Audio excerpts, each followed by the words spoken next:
할렐루야. 우리 아버지 하나님께 인사하실 때 하나님께서 여러분들을 뜨겁게 사랑하십니다. 서로 인사할 수 있습니다. 하나님께서 여러분들을 뜨겁게 사랑하십니다. 할렐루야. 하나님께서 여러분들을 뜨겁게 사랑하십니다. 오늘은 우리 김미아 집사님께서 오셔서 더 행복하네요. 할렐루야. 자, 우리 함께 나누실 은혜 말씀은 사무엘하 6장 1절에서 15절까지의 말씀입니다.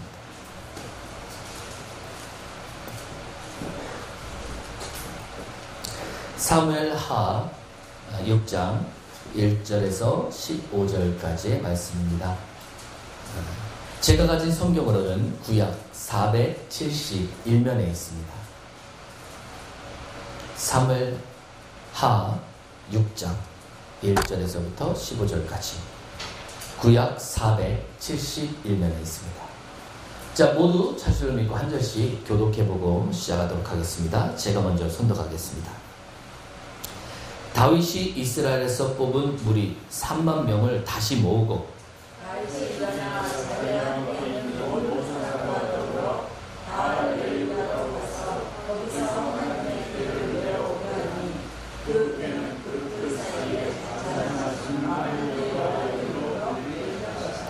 그들이 하나님의 궤를 새 수레에 싣고 산에 있는 아비나답의 집에서 나오는데 아비나답의 아들 우사와 아요가 그 새 수레를 모니라. 그들이 산에 있는 아비나답의 집에서 하나님의 궤를 싣고 나올 때 아요를 궤 앞에서 두고 다윗과 이스라엘 온 족속은 잣나무로 만든 여러 가지 악기와 수금과 비파와 소금과 양금과 재금으로 여호와 앞에서 연주하더라. 그들이 물건에 다른 사람의 이르렀으면 소리를 끊어 우사가 손으로 하나님의 궤를 눌렀더니 여호와 하나님이 우사가 잘못함으로 말미암아 진노하사 그를 그곳에서 치시니 그가 거기서 하나님 궤 곁에서 죽으니라. 여호와께서 우사를 치심으로 다윗이 전하여 그곳을 궤에서 부수하더니 그를 다윗이 그날에 여호와를 두려워하여 이르되 여호와의 궤가 어찌 내게로 오리요 하고 다윗이 여호와의 궤를 옮겨 다윗의 성소에 이르러 다윗의 전까지 아니하고 다윗 사람 오벳에돔의 집으로 돌아오니라. 여호와의 궤가 가드 사람 오벳에돔의 집에 석 달을 있었는데 여호와께서 오벳에돔과 그의 온 집에 복을 주시니라. 어떤 사람이 다윗에게 이르되 여호와께서 하나님의 궤로 말미암아 오벳에돔의 집과 그 집의 온 소유를 복을 주셨다. 다윗이 가서 하나님의 궤를 기쁨으로 메고 오벳에돔의 집에서 다윗 성소로 올라가세. 여호와의 궤를 맨 사람들이 6걸음을 가매 다윗이 소와 살찐 송아지로 제사를 드리고 다윗이 여호와 앞에서 있는 나를 춤추는데 그때 다윗이 궤를 서리니라. 합독하겠습니다. 다윗과 온 이스라엘 족속이 즐거이 환호하며 나팔을 불고 여호와의 궤를 내어 오니라. 아멘. 여러분, 오늘 본문의 말씀을 통하여서 우사의 교훈이라는 제목으로 오늘 말씀을 좀 나눠보도록 하겠습니다. 많은 분들이 오늘 본문을 읽으면서 이 우사가 죽은 그 원인에 대해서 이해를 잘 못하세요. 이제 여러분들 한번 생각해 보십시오. 그 하나님의 법궤가 수레에서 떨어지는데 내가 지금 뒤에서 그걸 보고 있어요.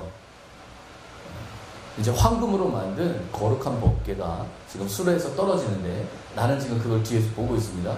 그럼 여러분, 우리도 우사와 같이 행동하지 않겠습니까? 그렇죠? 그러니까 오늘 본문은 우리 모두에게 일어날 수 있는 교훈이라고 생각하셔야 될 수 있는 본문이에요.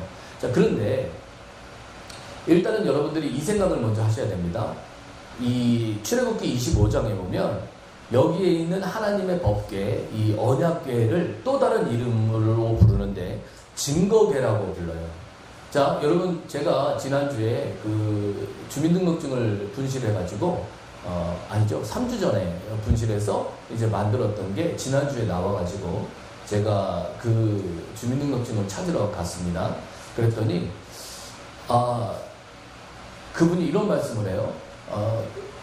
주민등록증 찾으러 오셨어요? 이렇게 묻습니다. 그리고 저한테 지문인식을 하라고 해요. 그리고 나서 제가 확인되고 나니까 주민등록증을 돌려주셨어요. 그 주민등록증에 찍은 그 사진의 이름을 증명사진이라고 합니다. 왜 여러분 증명사진이라고 말합니까?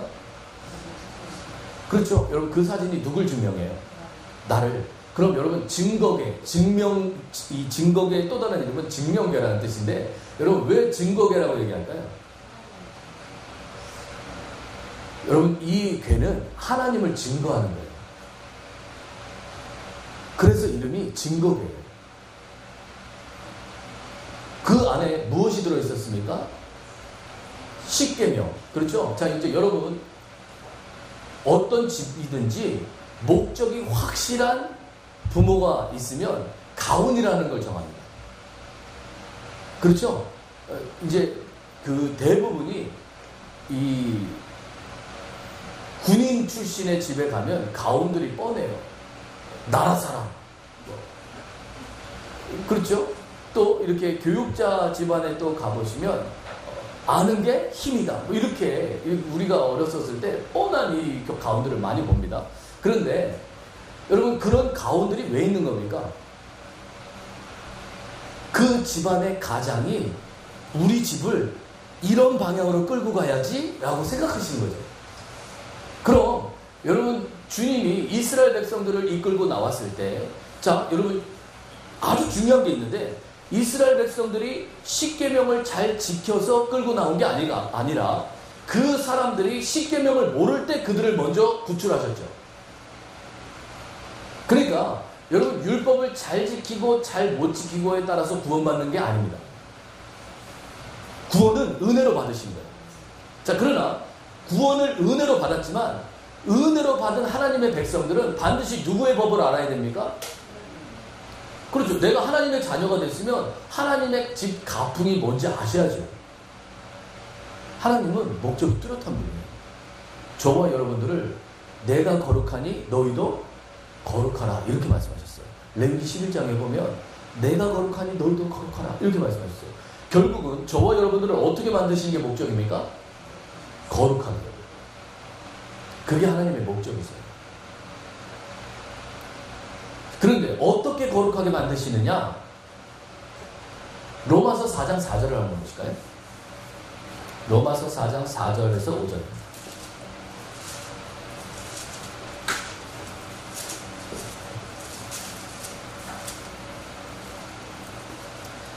자, 제가 가진 성경으로는 신약 244면에 있습니다. 자, 로마서 4장 4절에서 5절입니다. 자, 한번 합독해 보겠습니다. 시작. 미련한 자에게는 그 삶이 은혜를 의지지 아니하고 무엇을 의지하느냐. 이를 알지라도 흥망하지 않는 자를 그가 하시는 일을 믿는 데에는 그들의 믿음의 의로움을 이시나니. 아멘. 자, 이제 여러분 우리가 은혜를 받았다 이런 표현을 자주 하시는데 여러분 은혜는 내가 마땅히 얻을 것을 얻는 게 아니고요. 얻을 수 없는 걸 얻으신 걸 은혜라고 얘기해요. 자, 여러분 구약에 민수기 6장에 보면 여러분들이 잘 아시는 제사장의 축복권이 나옵니다. 거기에 보면 여호와는 너에게 복을 주시길 원하며 너에게 얼굴 주시길 원하며 막 이런 축복권 얘기를 쭉 하죠. 거기에 보면 은혜 베푸시기를 원한다 라고 얘기할 때 거기서 말하는 은혜는 하나님, 여러분 높은 사람이 그러니까 왕이 허리를 굽힐 필요가 없는데 이 왕과 같이 높은 사람이 허리를 굽혀서 낮은 사람의 수준으로 내려가는 걸 하나님이라고 표현합니다. 은혜라고 표현해요. 그러니까 여러분 하나님께서 우리에게 베푸신 은혜는 하나님께서 우리 수준으로 내려오시는 거예요. 그러니까 여러분 우리가 말하는 그 은혜는 실제적인 은혜는 누구를 예표하는 겁니까? 하나님께서 육신으로 이 땅에 오신 예수 그리스도를 얘기하는 거예요. 그리고 그 예수 그리스도는 우리더러 이 율법을 지키라고 말씀을 하시는 게 아니고 이제는 내가 아니요. 저와 여러분들이 항복한다면 우리 안에서 살아주시는 거예요. 우리는 지혜가 없습니다. 그 지혜가 없을 때 여러분 주의 이름을 부르시고 그분이 내 안에서 살아주시는 걸 믿으면 여러분 그분은 여러분들의 지혜가 되어주십니다. 여러분 우리는 사랑도 없고 인내도 없습니다.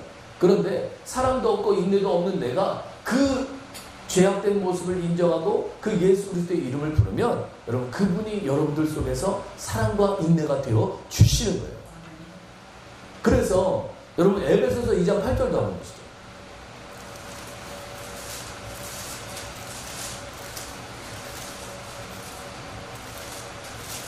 자, 에베소서 2장 8절입니다. 제가 가진 성경으로는 311면에 있습니다.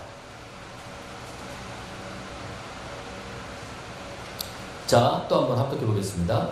시작. 너희는 그분의 영향을 믿음으로 말미암아 구원을 받았으니 이것은 너희에게서 난 것이 아니요 하나님의 선물이다. 그죠? 우리가 구원을 받은 건 전적인 누구의 선물이래요? 하나님의 선물이래요. 자, 그러면 여러분 선물을 받았어요? 그럼 어떻게 하셔야 돼요? 그렇죠. 여러분 선물을 받으셨으면 까보셔야죠. 그래서 그 선물의 내용물이 무엇인지 누려보셔야 할 거 아니에요. 그런데 오늘날 믿는 자들의 가장 큰 문제가 뭐냐? 선물을 받았다고 얘기하는데 포장지를 풀어본 적도 없어요. 그러니까 예수 그리스도에 대해서 모르시는 거예요. 내가 그 예수 그리스도를 믿는다고 말은 하지만 그 선물의 내용물들을 내가 누려본 적이 없기 때문에 날마다 여전히 삶의 현장에 가서는 누구 힘으로 삽니까? 나의 힘으로 사시는 거예요. 그러니까 힘든 거예요. 죄도 내가 이겨야 되고 삶도 내가 짊어져야 되고 지혜도 내가 만들어야 되고 모든 것을 내가 책임져야 되니까 너무 힘드신 거예요.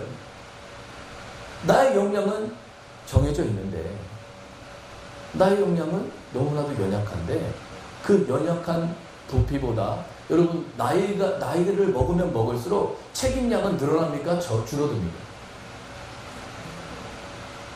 예를 들어서 우리 은경이가 지금은 혼자지만 조금 있다가 이제 시집을 가고 애를 낳을 텐데 그러면 지금보다 책임질 일이 더 많아질까요? 적어질까요?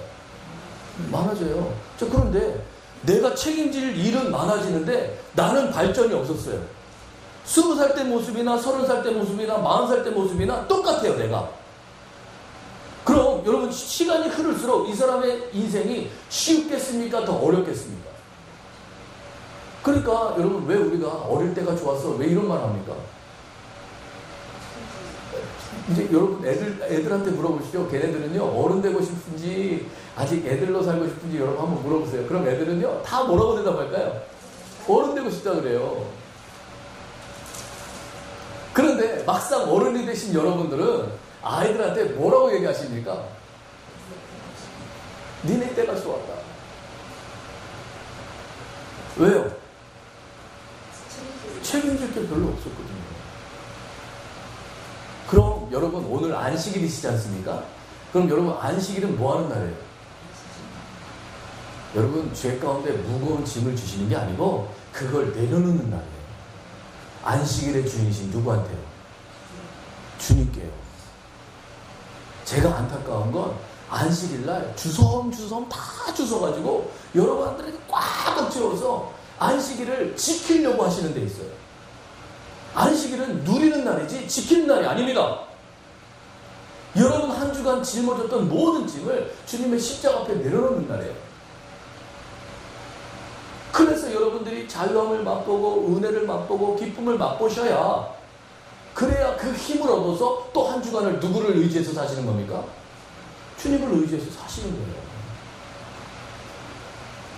자, 그런데 이제 여기서부터 이제 문제가 발생합니다. 여러분 무사는요 이 언약궤가 하나님의 법궤인 걸 알고 있고 그 법궤를 붙들면 안 된다는 것도 알고 있었을까요? 모르고 있었을까요? 왜 수레에다 얹었을까요? 왜 수레에다 얹어서 지금 끌고 갑니까? 그렇죠. 만지면 안 된다는 생각 때문에 그 수레에다 지금 얹은 거예요. 그래서 다윗 왕이 시키는 대로 막 사람들이 춤을 추고 악기를 연주하고 막 이러면서 기쁨으로 갖고 가다가 갑자기 다와가는 길에 소가 낀박질을 하는 거예요. 그러니까 이제 수레가 덜컹거렸겠죠. 수레가 덜컹거리는 바람에 얹어져 있던 벗개가 이제 뒤로 물러나오면서 수레 밑으로 떨어질 것 같은 거예요. 그래서 우사가 놀래가지고 그 벗개를 딱 받쳤습니다. 그러면 여러분 생각에 하나님이 야 그래 벗개 받쳤으니까 잘했다. 너는 천국에 오면 내가 상 줄게. 이렇게 하셔야 될 것 같지 않습니까? 저는 그렇게 생각했거든요. 그런데 제가 이 사무엘하를 읽으면서 놀란 건 이 벗개를 붙들었다고 그 자리에서 죽은 거예요. 저는 이해할 수가 없었어요. 도대체 왜 이런 거? 자, 그런데 제가 아까 여러분 뭐라고 말씀드렸습니까? 벗개는 누구를 예표한다 그랬죠? 증거계, 하나님을 증거하는 거예요. 그런데 여러분 제가 지난주에도 말씀드렸죠?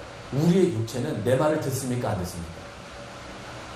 자, 여러분의 몸이 여러분 거라면 여러분 말을 들으셔야 될 거 아닙니까? 그렇죠? 예를 들어서 내가 오늘 아침에 일찍 앞으로는 6시에 일어나서 운동을 다니리라, 건강을 지키리라 이랬으면 여러분 그걸 결심했으면 그 다음부터 어떻게 하셔야 돼요? 지키셔야 되는데 여러분 지금까지 살아오면서 여러분 스스로에게 수많은 약속을 하셨을 거예요. 그런데 여러분 되돌아보셔서 여러분들이 그 하셨던 약속들 중에 몇 가지나 지키셨는지 한번 생각해 보시죠. 그리고 그 약속을 파기한 이유가 어디 있었는지도 한번 생각해 보세요. 내 몸이 내 말을 안 들어요. 그러면 여러분 성경은 그렇게 얘기하는 거예요. 내 몸이 내 말을 안 듣는다면, 그리고 뭔가 내가 하기 싫은 뭔가를 자꾸 행한다면 또 다른 인격이 거기 있는 거예요. 로마서 7장이 그렇게 얘기합니다. 그리고 그것을 죄라고 불러요.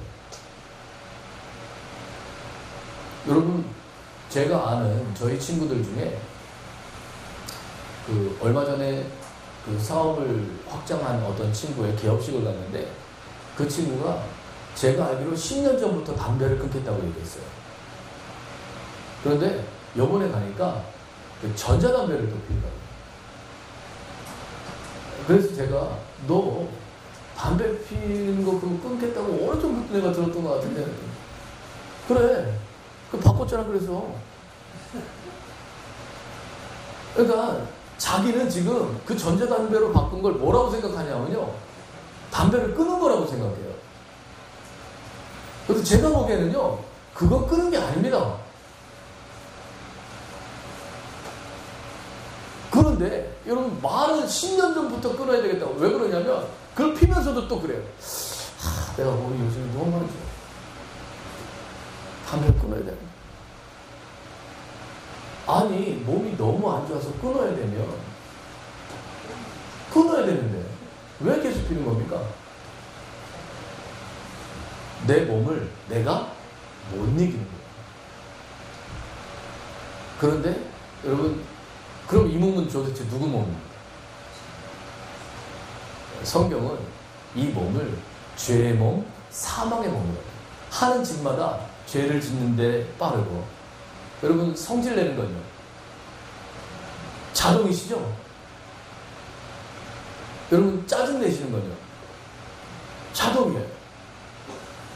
예를 들어서 여러분 학생들은 공부를 해야 되지 않습니까? 그런데 공부를 하는 건 힘든데 여러분 오락하거나 게임하거나 노는 건요, 너무 쉬워요. 그게 내 인생에 도움이 안 된다는 거 여러분 우리 청년들한테 물어보십시오. 다 알아요. 압니다. 자, 문제는 그걸 아는데 내가 바꿀 생각이에요. 없어요.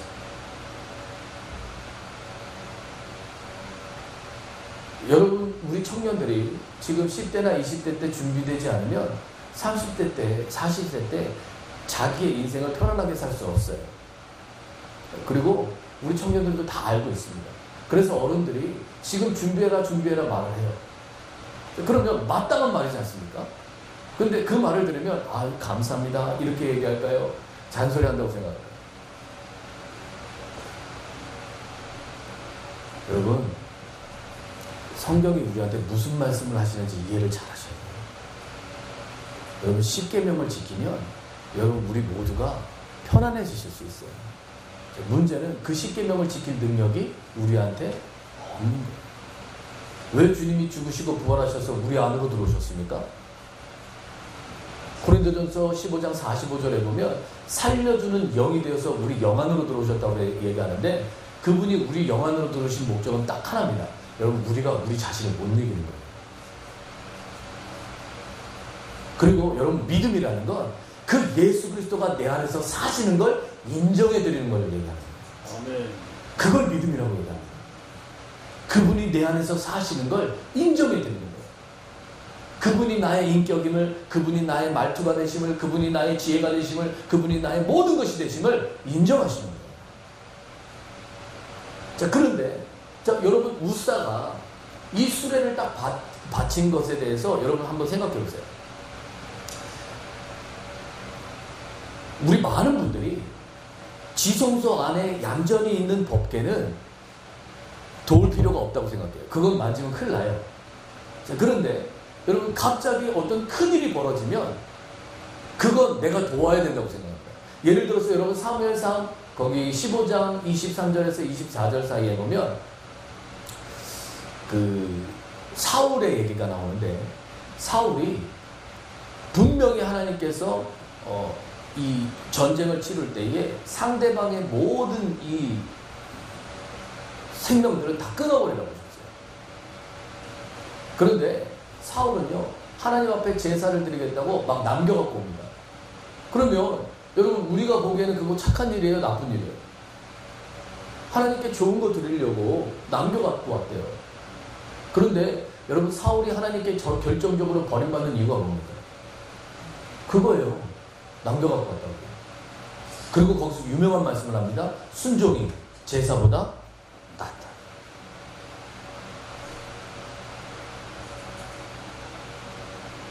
하나 더 예를 들어볼까요? 사무엘상 13장에는요, 블레셋이 쳐들어오는 장면이 있습니다. 그런데 갑자기 블레셋 사람들이 막 3만 병거를 끌고 가지고 막 겁을 주니까 이스라엘 사람들이 막 바위 뒤에 숨고 난리가 났어요. 그러니까 사울이 겁이 나는 거예요. 그래서 사무엘이 올 때까지 기다려야 되는데 기다리지를 못하고 자기가 제사를 지냅니다. 그리고 그 제사가 딱 끝나니까 바로 누가 옵니까? 사무엘이 딱 와요 또. 그런데 거기서도 똑같은 말을 해요. 자, 여러분, 사울이 왜 주님 앞에 결정적으로 버림을 받느냐? 자꾸 누구 생각대로 하나님을 도우려고 해요. 블레셋의 전쟁에 승리하는 것이 하나님의 왕국을 지키는 것이라고 사울은 생각했을지도 모르죠. 그러나 여러분, 하나님은요, 모든 것을 지키실 능력이 있습니다. 예를 들어서 마태복음 26장에 보면 53절 이하에 주님이 잡혀가는 장면이 있어요. 이제 그 베드로가 옆에 있다가 막 그 주님을 잡아가려고 하는 그 군인들에게 칼을 휘두르니까 주님이 이렇게 말씀하십니다. 칼로 승한다는, 칼로 망한다. 너는, 그러면서 이렇게 말씀하세요. 너는 내가 지금이라도 아버지께 기도하여 12군단이 넘는 천군 천사를 불러올 능력이 없는 줄 아냐? 이렇게 물어보세요.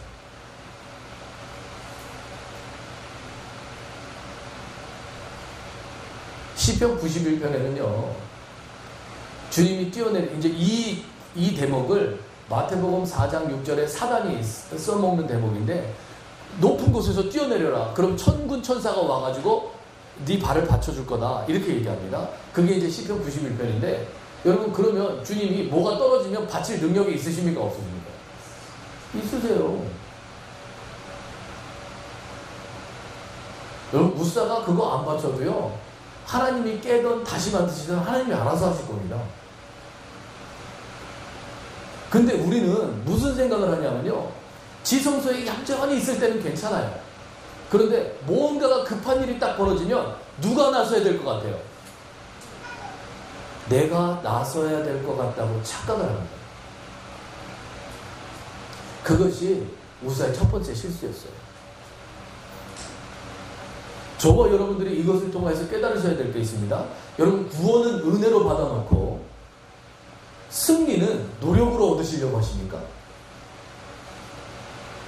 여러분, 구원을 은혜로 받으셨으면 승리도 누구의 승리를 누리셔야 됩니까? 그리스도의 승리를 누리셔야 돼요.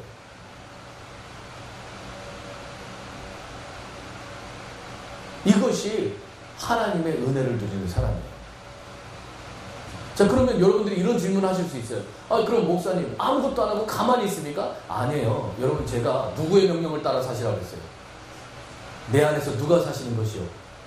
주님께서 사시는 것이요. 여러분, 그분에게 자꾸 물어보세요. 여러분 속에서 말씀하실 거예요. 제가 이전에는요, 길거리에 가다가 휴지를 버리거나 그러니까 주님을 영접하기 전에는 저도 담배를 많이 폈던 사람인데 담배꽁초 땅에다 버리는 거 아무렇지도 않았어요. 그런데 주님을 영접하고 성령님을 체험한 제일 처음에 제가 체험한 게 뭐냐? 휴지를 호주머니에 있는 게 싫어가지고 휴지를 땅바닥에 버렸거든요. 그리고 한 3걸음을 딱 들어가니까 갑자기 제 마음 가운데 강한 음성이 들립니다. 가서 다시 주워라. 그때는요, 제가 체험이 없어서 몇 걸음 더 갔어요. 주소라. 아니, 그냥 처음에 흘렸을 때 얼른 가서 주스면 덜 걷잖아요. 그죠? 근데 무시하고 더 걸어가니까 누구만 손해요? 그 뒤로도요, 이런 체험 많이 했습니다. 주님이 무슨 말씀을 하시는데 제가 무시하고 딱 걸어가면 반드시 그거에 대한 대가를 치르게 하시더라고요. 그러니까 하나님의 목적은요, 저와 여러분들의 육체를 편하게 하는 데 있지 않습니다. 거룩하게 하시는 데 있죠. 거룩한 백성으로 만들어 가시는 거예요. 입술로만 거룩한 게 아니고 모든 삶이 거룩해지도록 그 변화를 체험시키기를 원하시는 것입니다. 자, 두 번째는요, 다윗이 이제 왕이 되다. 이 언약궤를 지금 예루살렘 안으로 이제 옮기려고 하지 않습니까? 그런데 이제 옮기려고 하는데, 여러분 아까 그 본문에 보니까 어디에 얹어 갖고 왔습니까? 수레에. 자, 민수기 4장을 잠깐 보실까요? 민수기 4장 15절입니다. 4절에서 15절.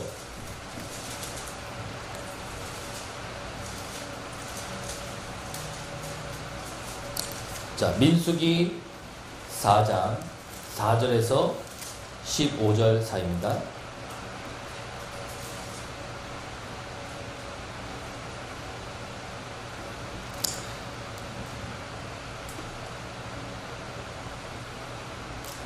너무 기니까요, 4절에서 우리 7절까지만 한번 읽어보겠습니다. 시작.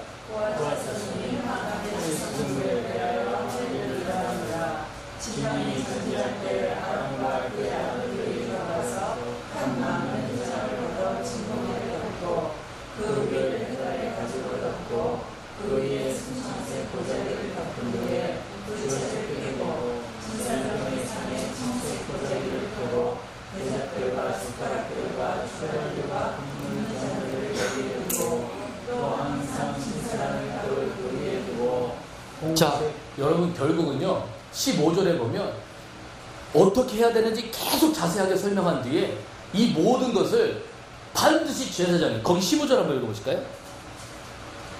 시작. 지명을 따를 때 아람과 그의 아들들이 성소와 성소의 모든 기구 흙을 위한 것들은 다 자손이 와서 것이자 그러나 성물을 만지지 말라. 그들이 죽으리라. 대만 그 중에서 이것들을 모아 자손이 될 것이며. 자, 반드시 이 법궤를 어떻게 하래요? 매대 성물은 어떻게 하래요? 만지지 말래. 만졌다간 어떻게 된대요? 죽으리라 하셨단 말이에요.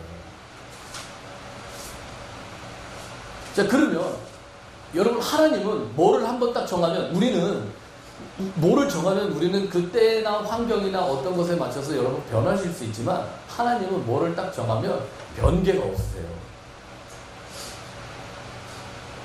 그래서 여러분, 하나님의 룰을 잘 하셔야 돼요. 그런데 아까 다윗은 이 법궤를 어떻게 갖고 왔습니까? 수레에다가 얹어 갖고 왔어요. 그럼 다윗은 도대체 왜 이거를 수레에다 얹어 갖고 왔을까요?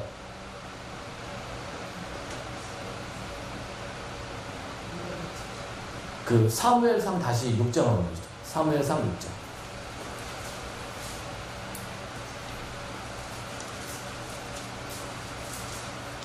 자, 7절, 8절, 9절만 읽어보시면 나머지는 제가 설명드릴게요. 사무엘상 6장 7절, 8절, 9절.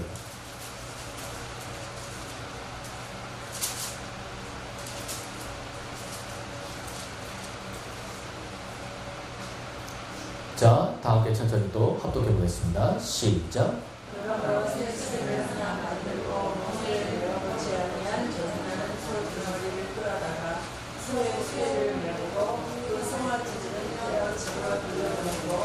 여호와의 길을 가져다가 쇠에 싣고 석권들의 길을 드물어 만들 조건들은 상자에 담아 내 곁에 두고 그것을 운영하게 하고 도고루가가 만일 그 결론이 올라가서 베스메스로 가면 이 큰 재앙은 그가 우리에게 내린 것이요 그렇지 않으면 우리를 친 것이 그의 손이 아니요 우연히 당한 것이를 알리라 하나니. 자, 이제 여러분 이거 읽으신 구절이 무슨 내용이냐면요. 이스라엘에 엘리라는 제사장이 있었습니다. 그런데 이 사람이 제사장 역할을 제대로 못하는 바람에 자식들에게 신앙을 바르게 전수를 못해요. 그래서 이 두 명의 자녀들, 홈리와 비나스가 하나님 앞에 묻지도 않고 법궤를 들고 나가서 블레셋과의 전투에서 싸우다가 법궤를 뺏겨요. 그리고 그 자리에서 다 죽습니다. 이제 문제는 이 법궤가 적진에 딱 들어가더니 그 다음부터 혼자 전투를 하시는 거예요. 법궤가 가는 동네마다 사람들이 계속 죽어요. 그러니까 이제 이 블레셋 사람들이 겁이 나는 거예요. 이 법궤가 가는 동네마다 자꾸 그러니까 이상하다. 그래서 이 블레셋 제사장들한테 물어요. 이런 일이 벌어졌는데 어떻게 하면 좋겠냐 그랬더니 이제 이 블레셋 제사장들이 이 방법을 얘기해 주는 거예요. 자, 젖을 안 때, 이제 젖을 이제 막 뗀 어미소에게 이 수레를 매게 해가지고, 이제 여러분 젖을 안 뗀 소는 항상 눈이 어디가 있습니까? 애기소한테 가 있잖아요. 그런데 얘한테 수레를 맸는데 얘가 뒤돌아보지 않고 곧장 이스라엘 쪽으로 가면 이거는 진짜 이 이스라엘의 신이 내린 저주가 맞고 얘가 가다가 꺾어갖고 다시 지 새끼한테 돌아오면 이건 그냥 우연히 벌어진 일이다. 근데 이제 보낼 때 그냥 보내지 말고 막 금쥐나 막 이런 형상들 막 넣어가지고 그래서 한번 보내라. 근데 그대로 했더니 어미소가 어떻게 합니까? 울면서 그냥 가요. 그러니까 여러분 이 얘기는 무슨 얘기냐면 소도 누구의 음성을 들어요? 여러분 이런 데서 자존심이 상하셔야 돼요. 여러분 소도 하나님의 음성을 들어요. 근데 우리는 하나님 앞에 자녀라고 얘기하면서 아니 아들이 자녀가 아버지 음성도 못 듣는데 아무렇지도 않아요.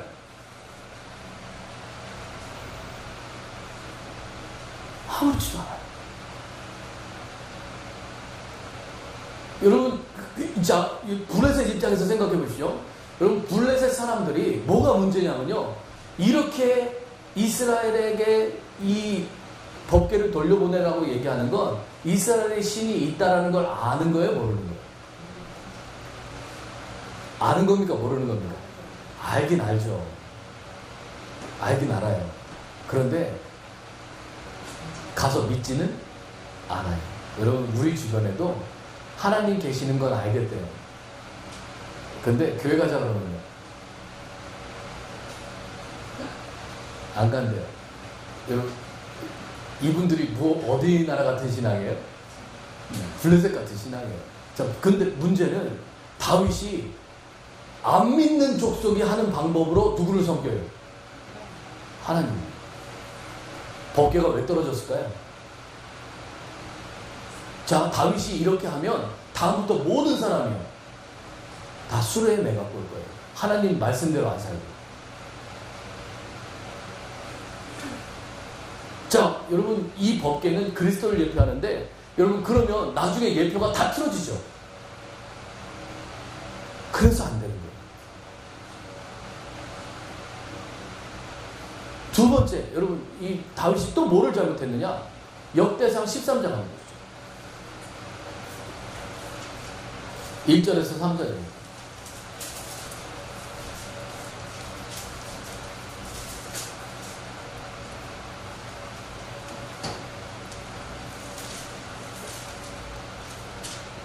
자, 역대상 13장 1절에서 3절까지 또 한번 합독해 보겠습니다. 시작. 다윗이 전장과 뺏지 않고 모든 시민과 그로 운동하고 다윗이 이스라엘의 온 백성에게 이르되 만일 우리가 주께 여기고 또 우리의 하나님 여호와께서 말미암았으면 우리가 이스라엘 온 땅에 남아있는 우리 형제와 또 소원이 딸린 성읍에 사는 이세상과 내 사람에게 전령을 보내 그들을 우리에게로 모이게 하고. 자, 법궤를 갖고 오는데요. 천부장, 백부장한테 물어봐요. 이 사람들 하나님 율법 아는 사람들의 모르는 사람들. 왜 여러분 수레에 매 갖고 왔을까요?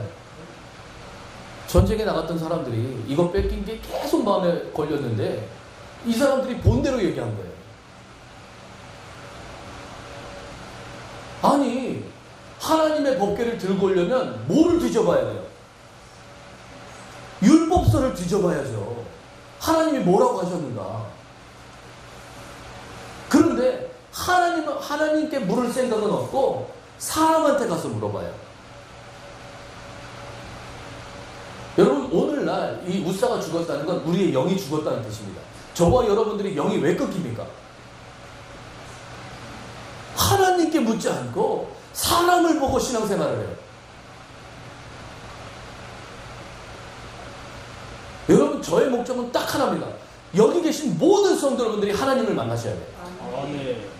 여러분, 아무리 신앙생활 열심히 하는 척 한다고 해서 여러분 하나님 앞에 인정받으시는 거 아닙니다.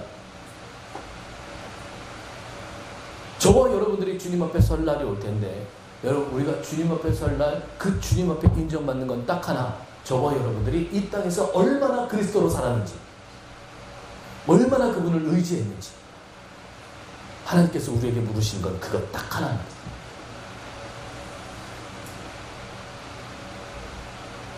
그래서 여러분, 사람을 찾아가서 물어보면 여러분 사람들의 답변이 뭘까요?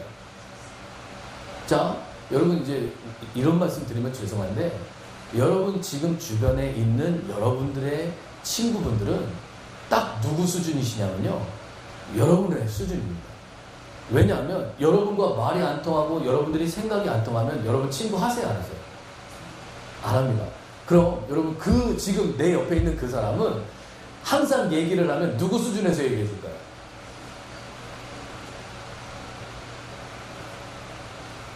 왜 여러분 그리스도를 기준 삼아야 되느냐? 여러분, 주님은요 우주와 같이 광활하신 분입니다. 아멘. 그분의 지혜는 우리의 측량을 벗어나는 분이에요. 여러분, 그분과 동행하면 주님이 우리를 멈추게 하실까요? 날마다 발전시키실까요?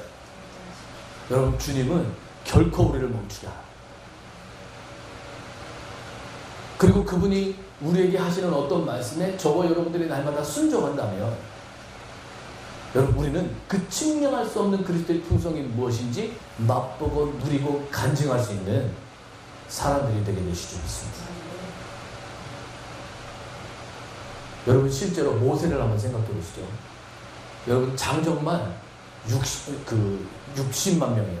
그러면 여러분, 이스라엘이 그 출애굽할 때 거의 200만 명이 남녀노소를 합쳐서 어린아이와 할아버지와 할머니와 이런 모든 분들을 합쳐서 약 200만 명이 따라 나왔대요. 그런데 확성기도 없고, 그죠? 여러분, 그 200만 명을 혼자서 끌고 다닌다고 한번 생각해 보세요.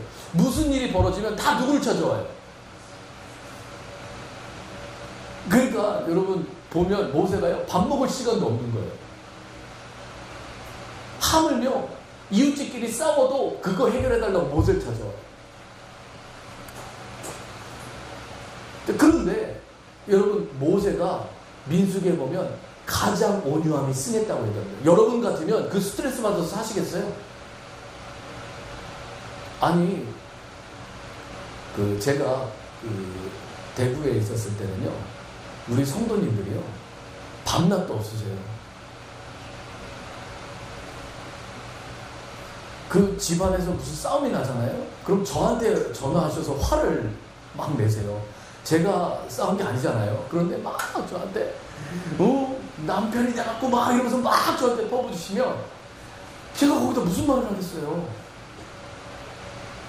그런데 아니, 그때 저는요, 성도님들이 거의 한 20분도 안 됐는데 그런 일이 벌어졌는데, 여러분 200만 명이라고 생각해 보세요. 밤낮도 없이. 그런데 온유함이 가장 승했다? 사람이 할 수 있는 일입니까? 40일을 밤낮으로 물도 먹지 않고 밥도 먹지 않았는데 얼굴이 빛난다? 이런 말이 됩니까? 왜 모세가 그렇게 할 수 있었습니까? 하나님을 대면하는 자였어요. 그런데 모세는 하나님을 대면하는 자지만 저와 여러분들은 하나님을 모시고 사시잖아요. 할렐루야. 여러분, 담대해지십시오. 저와 여러분들은 어마어마한 분을 모시고 사는데, 자, 문제는 뭐냐? 그분을 쓸 줄을 모시는 거예요. 그럼 우리가 뭐만 배우면 되겠습니까? 그분을 쓰는 거예요. 그리고 그분의 어떤 내용물들에 대해서 가장 설명이 잘 나온 것이 어디입니까? 여러분 휴대폰을 사도 설명서 읽으시잖아요. 그죠? 그럼 여러분 그 주님을 만났으면 그분에 대한 설명서가 뭐예요? 성경이에요. 마땅히 여러분 성경을 읽으셔야 돼요. 그분에 대해서 아셔야 됩니다. 다윗은 큰 실수를 범하였는데, 첫 번째는 하나님의 증명서, 하나님의 인격을 대하면서 하나님께 가서 여쭙지 않고 천부장, 백부장, 군인들한테 가서 물었다는 거예요. 그리고 두 번째는 그 하나님의 법궤를, 그 하나님의 인격이신 그 하나님의 인격을 예표하는 그 법궤를 옮기면서 블레셋의 방법대로 옮겼다는 것입니다. 여러분 오늘날도 마찬가지입니다. 여러분 신앙생활을 하시면서 복받기를 원하십니까? 여러분 복받기를 원하십니까? 그렇다면 여러분 하나님의 방법을 터득하십시오. 아멘. 그리고 이 방법대로 사는데 복을 주시는지 안 주시는지 한번 테스트해보세요. 여러분 하나님의 원칙대로 사는데 여러분 거기에 복이 안 부어주실 리가 없어요. 자, 여러분 다윗은 이렇게 우사가 딱 죽는 걸 보고 바로 하나님의 법궤를 갖고 오기를 싫어했습니다. 그렇죠? 아까 본문에 보니까 법궤를 갖고 오기를 두려워했대요. 그런데 오베데돔은 어땠습니까? 얼른 자기 집으로 모셨어요. 그러니까 그 법궤를 기뻐서 받으니까 그 다음부터 자기 집에 어떤 일이 벌어집니까? 복이 임해요. 다윗이 그제서야 율법서를 뒤져봅니다. 뭐가 문제였는지. 그리고 6걸음마다 하나님이 기뻐하시는 방식으로 하나님 앞에 예배를 드려요. 그런데 여러분 어떻게 춤을 춥니까? 유명한 대목이죠. 거기 6장 뒤에 보면 자기 하체가 다 드러나도록 춤을 춥니다. 그럼 여러분 스스로에게 물어보세요. 여러분들은 하나님과 함께 하시는 걸 기뻐하십니까? 아니면 그분의 심판 때문에 그분과 함께 하는 걸 두려워하십니까? 어떤 분들은 이렇게 말씀하실 수 있어요. 아니 교회 안에 수많은 사람들이 육적인 행동을 하고 육으로 하나님을 섬기는데 그럼 왜 하나님은 여전히 심판하시지 않습니까? 여러분 그 교회에 말씀이 없고 법궤가 없는 게 그게 이미 심판이에요. 예수를 믿는데 우리 사이에 하나님의 영의 흐름이 느껴지지 않는 게 그게 이미 심판이라고. 많은 분들은 육신의 복이 안 오는 걸 심판이라고 착각하시는데 그렇지 않습니다. 하나님을 믿는 사람들 사이에 하나님의 영의 흐름이 느껴지지 않는 것, 그것이 심판입니다. 여러분 오늘 본문의 말씀을 깊이 묵상하시길 축원드립니다. 날마다 그리스도의 생명 넘치는 저와 여러분들이 되셔서 끊임없이 이 생명을 흘러낼 줄 아는 귀하고 복된 하나님의 통로들로 쓰임받으시기를 예수님으로 축원드립니다. 기도하시겠습니다. 할렐루야. 사랑과 긍휼이 많으신 하나님, 인생이 무엇인지, 우리의 삶이 무엇인지 다시 한번 깊이 묵상하는 오늘 이 시간이 되기를 소망합니다. 나에게 소망이 없어야 주님을 부릅니다. 저와 우리 모든 성도 여러분들이 자신의 연약함을 발견하게 하여 주시옵시고 그리스도의 강함을 체험시켜 주시어서 우리의 모든 삶 가운데 이 다윗이 춤을 춘 것 같이 여호와를 향해서 기쁨으로 춤을 출 줄 아는 귀하고 복된 역사로 넘치게 하여 주시옵소서. 오늘 이 우사의 체험을 통해서 많은 교훈을 얻게 하시고 삶에 적용하게 하여 주시어서 주님이 기뻐하시는 하나님의 백성, 귀하고 복된 주님의 통로들로 쓰임받는 우리 모두가 되게 하여 주시옵소서. 이 모든 말씀 살으셔서 역사하시는 우리 구주 예수 그리스도의 만들어 감사하며 기도드렸사옵나이다. 아멘. 다 함께 우리 찬송가 370장 찬양드리며 기도하는 시간 갖도록 하겠습니다.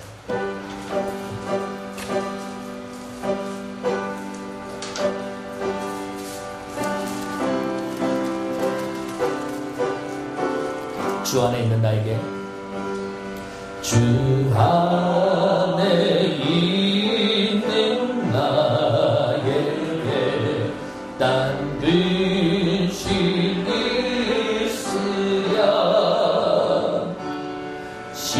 십자가 밑에 나아가 내 짐을 들었네. 주님을 찬송하면서 할렐루야 할렐루야 내 앞길 멀고 험해도 나 주님만 따라가리. 그 두려움이 변하여 늘 기도되었고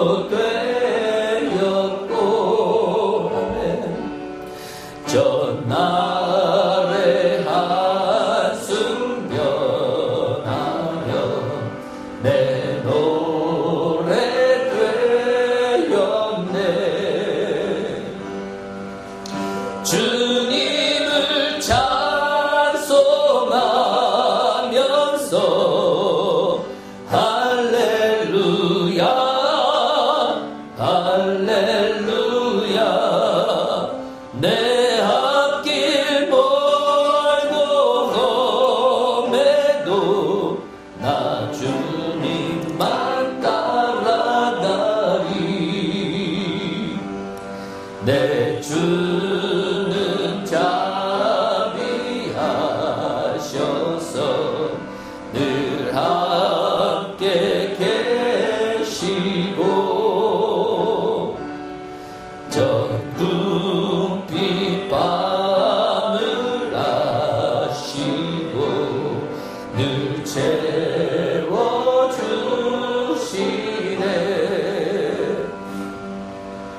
주님